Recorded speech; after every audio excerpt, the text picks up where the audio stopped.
Every weekday between 1 and 2 p.m., the Central Indiana Sports Report releases its Central Indiana Scoreboard Show. Our ESPN Radio Sports Center style podcast features the Pacers, Colts, IU, Purdue, IndyCar, the Fever, plus the best high school sports coverage around. Please give it a listen between 1 and 2 p.m. every weekday. What you are listening to now is the NBA Playoffs Report with John Robertson, where John and I talk about what's going on in the world of the NBA playoffs.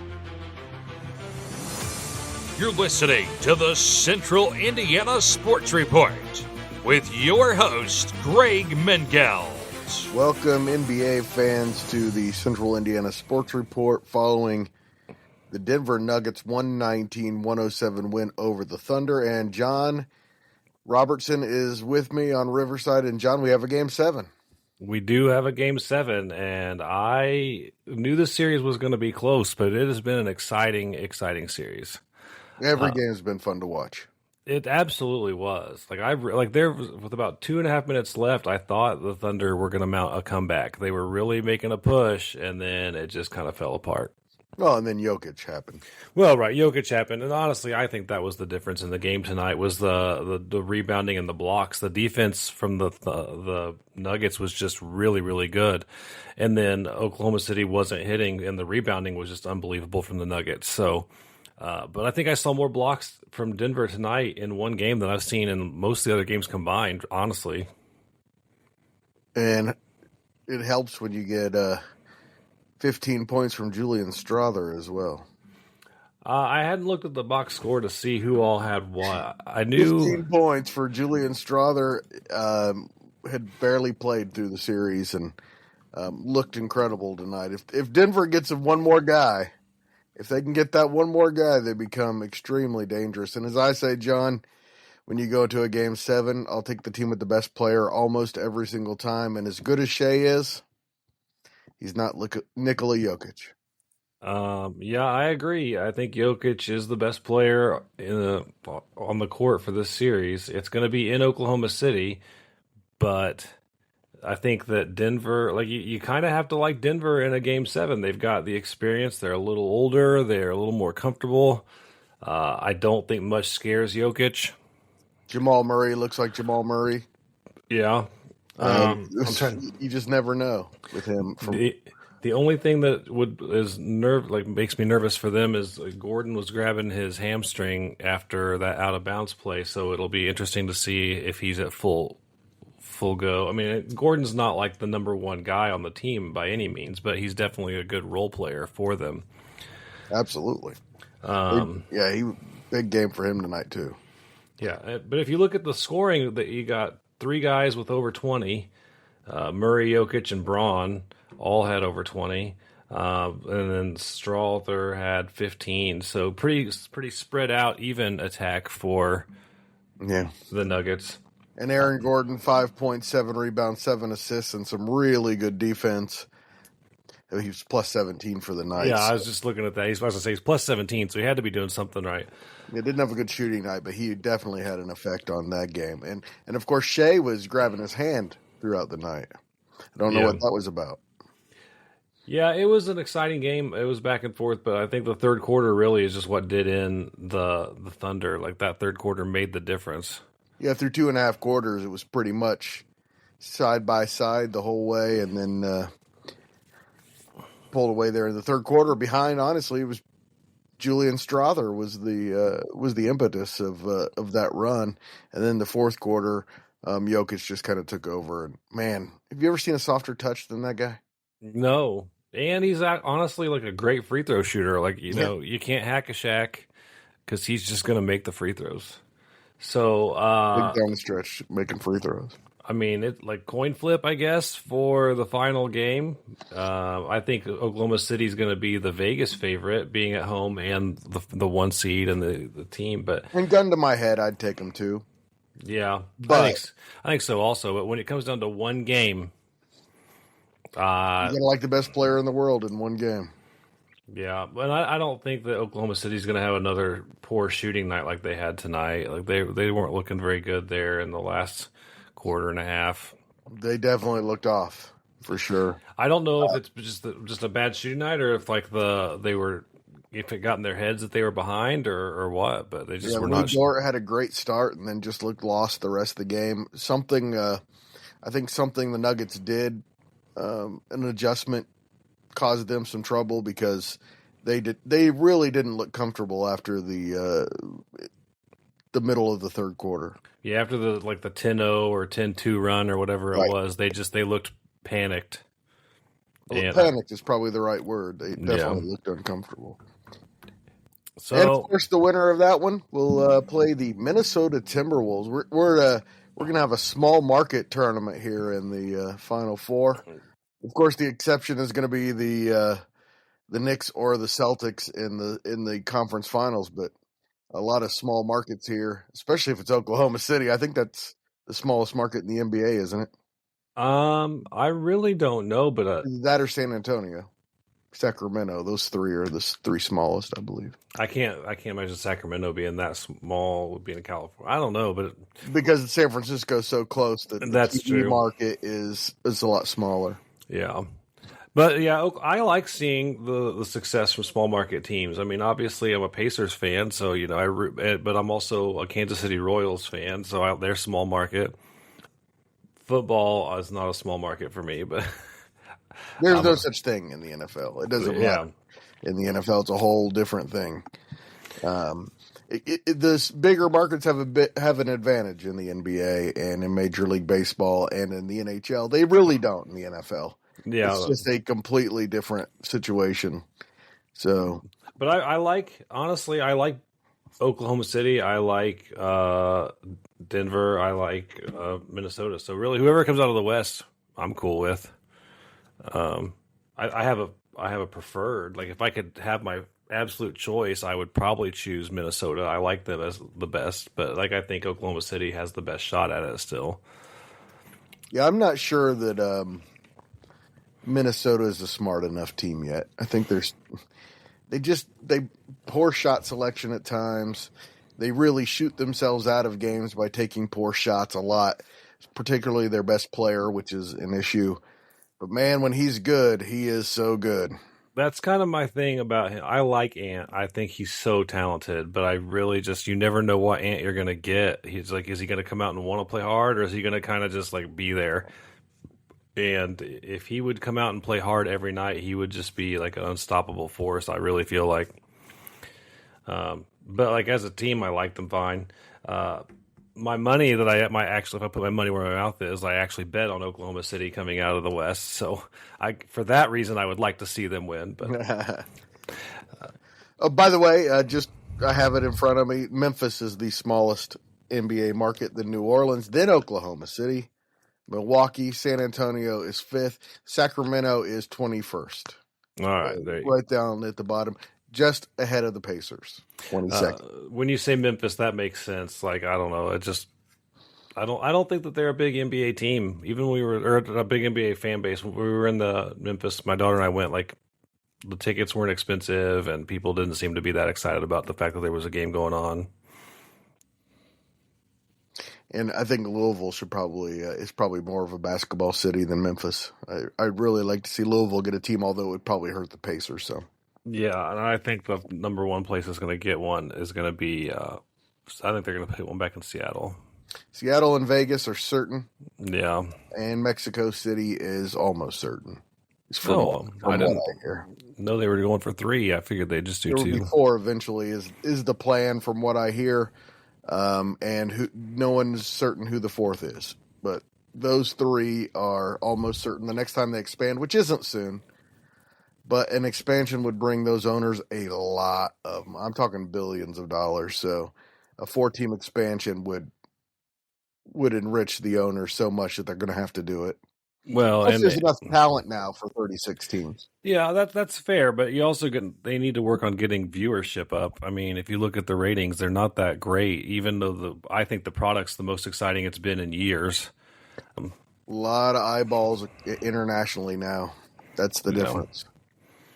The international audience is so large now. It's the most viewed sport in the world now, team sport in the world now. Over soccer? Over soccer. Of course, there are a lot more basketball games than soccer games. That's fair. I find that hard to... It is the most viewed sport on the planet now. I'm not going to say I don't believe the Chinese you. I just love basketball more than soccer. That's true. No, the Chinese do love basketball. So do we.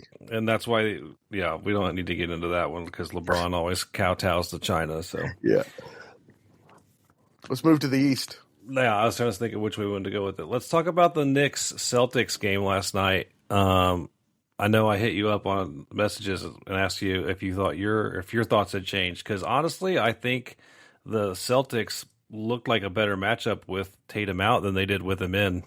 I told you, I kept saying that just happens sometimes. Yeah. Especially for a game or two. I can't imagine a Jason Tatumless Celtics beating the Knicks 3 times in a row.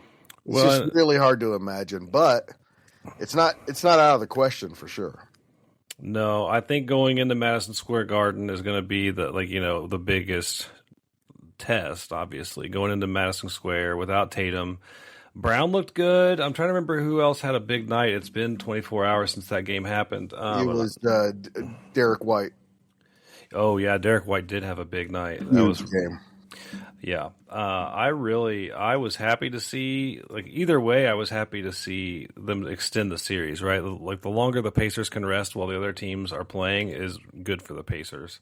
Especially because that's really one of the Pacers' advantages is that they don't have to play their guys 40 minutes a game, even in the playoffs. True. And they run people. And I really believe that the Pacers players are in the best shape of any athletes in the NBA right now. And again, Cleveland was shorthanded. Yes. We want to point that out. But the Pacers ran them into the ground. By the end of game 5, in the second half, they looked exhausted. Yeah. Particularly Mitchell. Well, and I saw an interview with Miles, and I saw one with Tyrese, and they were saying our goal has just been get in the best shape of everyone, make them run with us, conditioning, and if you watch the product, it's 100% accurate. Yeah, plus the depth. Yes, if they do get tired, almost every position has a quality player behind them, particularly 8 deep, maybe even 9 when you go McConnell, Matherin, and Obi Toppin, really 3 quality. But Obi Toppin is a player I really disliked last year. I thought he was an incredibly bad defender, took some bad shots, but holy cow, was he good this year. And he was improved defensively as well. Let's also point out that Tyrese Halliburton still is not a great one-on-one defender, but how much he improved in the last year defensively has made a ton of difference with this team. Well, and he's gotten some timely blocks. I think that's showing that he's willing 9 to blocks in the playoffs. Yeah, he's I think I saw the interview with him today on Pat McAfee's show, and I really enjoyed what he had to say. He wants it. He's got something to prove, so he's got that fire in him. So I like that. Without getting too much on Pacers, we'll get away from the Celtics. Let's talk about how bloody that game was last night. How bloody and violent, which goes back to my whole point. I almost would rather see the Celtics just because I think the Knicks fight more and are more physical, more violent. But I mean, who was it? Josh Hart was bleeding out of his face last night. So I mean, the Celtics aren't being gentle. That's what happens when you go up against Luke Cornett, though. You know. Well, true. It was a rough game, and was. Brunson fouled out. I kind of I don't know if this is a conspiracy or not, but I kind of feel like he picked up his 6th one just so he could rest without looking like he was walking off of the court. It could be. But this is about the time of year last year that he wore down.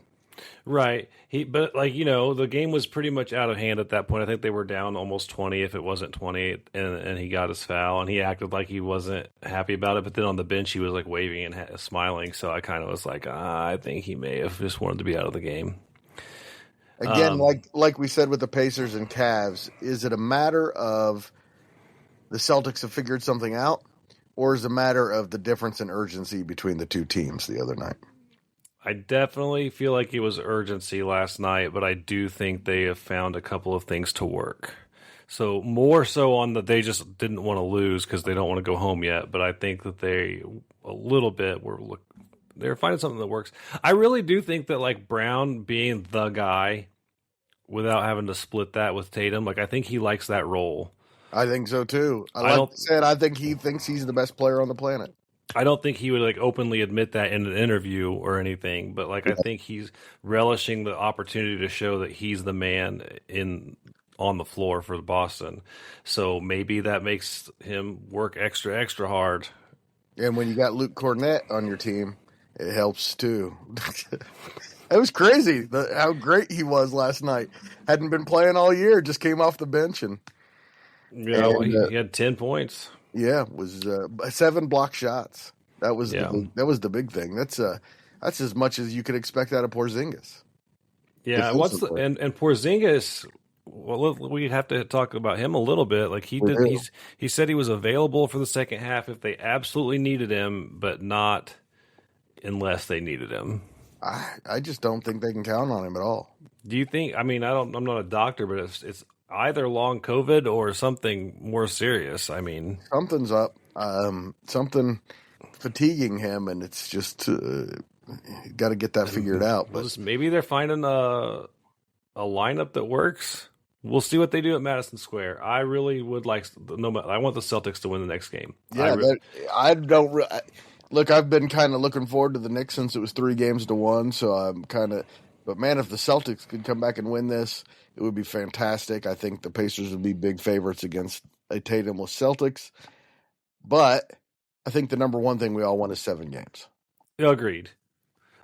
I don't want to see, like, I do get the Knicks versus Hicks and the history and all that, but like, I don't want to see Jalen Brunson jumping into people for however many games. That drives me nuts.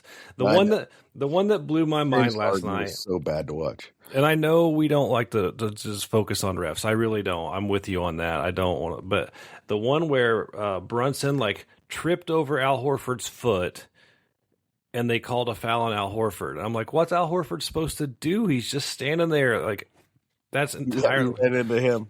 Yeah, that one bothered me. And then just the way Brunson flops. Yeah, it does bother me how he's officiated. I just, in general, I try to ignore officials. Mostly because when I watch a game, I go, oh, bad call, and they show the replay. I'm always wrong. Yeah. The referees, you almost always got it right. So I figure they're almost always right. But the way they officiate Brunson and a few other players does drive me a little nuts. Yeah, I think I think the reason it bothers me more with Brunson is he just takes advantage of it to a degree that's ridiculous. Like jumping into people as he's shooting. Like his shooting form doesn't look even like a shot. And they're giving him 3 free throws. That just bothers me.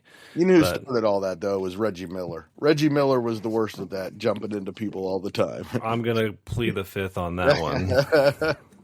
So let's not get too high-minded here, because it was our guy who kind of demanded his opponents. Yeah, but there's a difference when like you're literally like almost twisting your body in the air to hit somebody versus like jumping into them and kicking your feet out a little bit. That's kicking your feet out, which is what Reggie did. That was Reggie's thing, kicking your feet out versus like flopping into them. I don't know.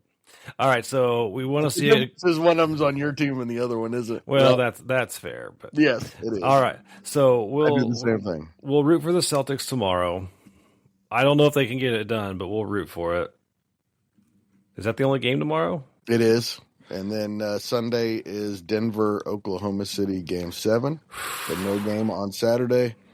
And the Pacers get started on Wednesday, no matter if it's in Boston or New York City. And then they go every other day.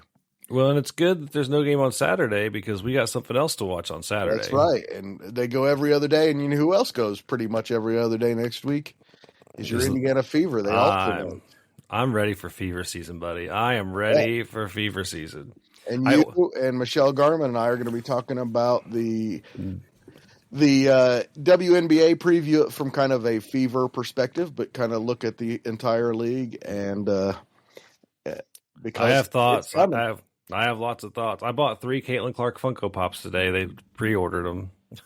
Nice. We're big fans around here, so happy to do it. But yeah, we got a lot of basketball coming up. We got a lot of basketball. Nothing better. Now it's year round, and I think that's the right way to go because I could watch basketball every day of the year. I love the summer league. I think they've said they're going to change it this year. The format's going to be different, but I love the summer league. I love it all. Anytime high school, college, NBA, women, men, girls, boys, pretty much I'm watching it. Basketball is my favorite sport to watch. Me too. It's absolutely my favorite sport. I like NFL football. I like baseball, but like if I had to pick one, I'm watching basketball. And I'm so excited that the NBA product is good again because there was a long time where, like, you know, I feel bad for my friends that I talked about, like how they know how much I love the NBA, and they're like, "Man, I just can't watch it. It used to be good in the '90s, and it got terrible, and I just never watched it again." And I agree with them. It got bad there for a while. Hard to watch sometimes. Yeah, it really was. But I think that we're to a point where there's enough likable stars, there's enough likable teams. I think the fact that these small market teams that are playing team ball are the ones that are having success right now is good for the game. You know, I know you need your superstars and you need people to like, but I think team basketball is more exciting to watch. So I just think the product is good. So I'm in a happy place. It's definitely good for us. I don't think the NBA probably likes the idea of a starless Indiana Pacers team against an Oklahoma City team that, look, as good as Shea is, and he was an MVP candidate, my wife doesn't know who he is. You know, he's not to that level yet. Sure, you know, and I always use my wife as that barometer because she likes sports, but she's not going to be studying it. She's not going to be.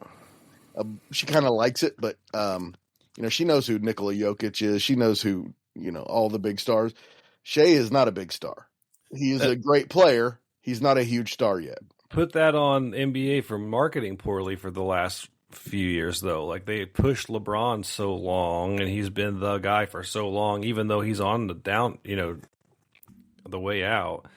And Luka, I think, has been good. Lots of people know Luka. They've used him, but they're not doing a real good job of marketing young stars or young up and coming stars. I think they're starting to. I think even if you ask people on the street who aren't watching the NBA playoffs every day, if you know who Anthony Edwards is, I'm not sure you'd get over 50%. You know. Yeah, maybe he's got some shoe commercials. I think that puts him out there where people are seeing him. So 50% is probably about right on that one.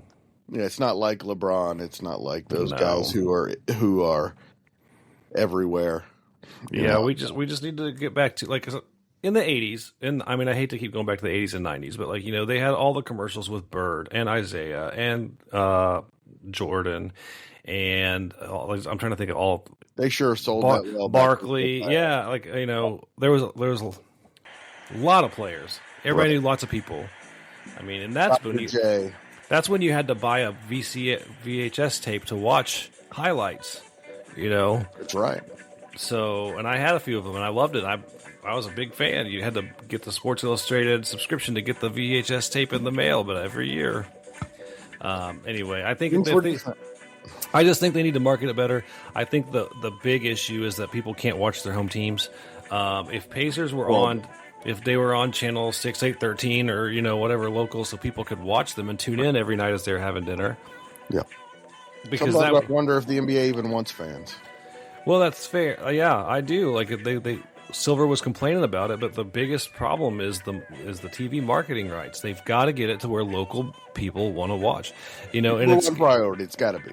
And it's kind of a chicken versus the egg scenario. Like, networks aren't going to want to kill their time because they think, well, the ratings aren't that good. But, like, at the same time, the ratings aren't that good because people can't see the teams. So these networks are really looking for live sports, and it's hard to believe they can't find something better than what they've done.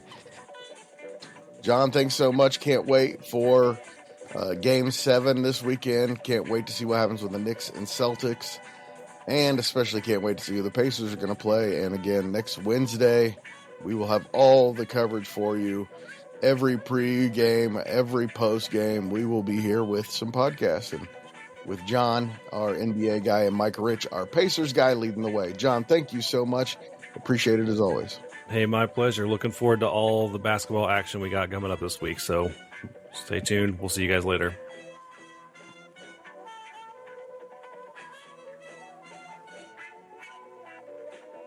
Central Indiana Sports Report is a product of ITG Media, and I love Susie.